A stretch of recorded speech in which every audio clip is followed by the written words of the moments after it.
প্রিয় দর্শক, আজ বানিয়ে দেখাবো কাশ্মীরি আলুর দম। একটি কড়াইয়ে সর্ষের তেল গরম করে তাতে ডুমো ডুমো করে কেটে রাখা আলু দিয়ে ভালো করে নাড়াচাড়া করে ভেজে নিতে হবে ঢাকা দিয়ে দিয়ে। ভাজতে ভাজতেই প্রায় 70% সিদ্ধ হয়ে যাবে, এরকমভাবে ভাজতে হবে।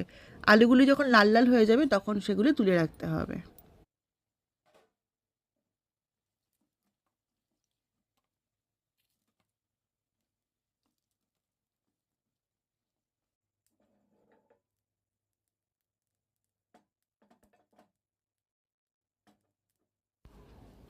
তারপর একটি ফ্রাই প্যানে গোটা জিরে, ছোটো এলাচ, বড় এলাচ, জায়ফল, জয়িত্রী, দারচিনি, লবঙ্গ এবং গোলমরিচ নিয়ে ড্রাই রোস্ট করে ঠান্ডা করে সেটাকে গুঁড়িয়ে রাখতে হবে।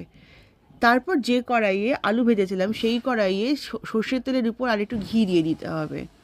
তারপর একটি বোলে টক দই, আদা গুঁড়ো, মৌরি গুঁড়ো, ভেজে রাখা মশলা এবং বেশ অনেকটা কাশ্মীরি লঙ্কা গুঁড়ো দিয়ে এবং একটু জল মিক্স করে ওর সাথে ভালো করে ওই কড়াইয়ে দিয়ে দিতে হবে।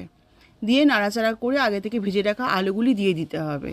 দিয়ে সেটিও ভালো করে নাড়াচাড়া করে উপর থেকে স্বাদ অনুসারে নুন এবং একটু চিনি দিয়ে নাড়াচাড়া করে ঢাকা দিয়ে দিতে হবে। ঢাকা দিয়ে প্রায় মিনিট 7 রাখতে হবে।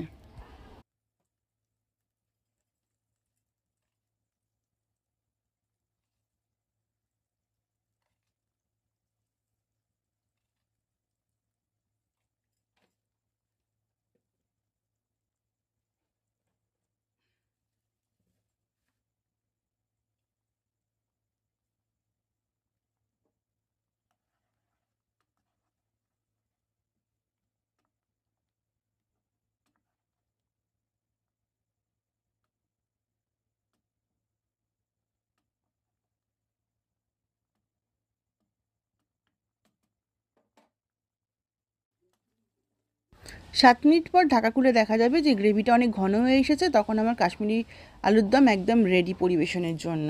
এবার ওটি সার্ভিং বলে সার্ভ করে দেবো।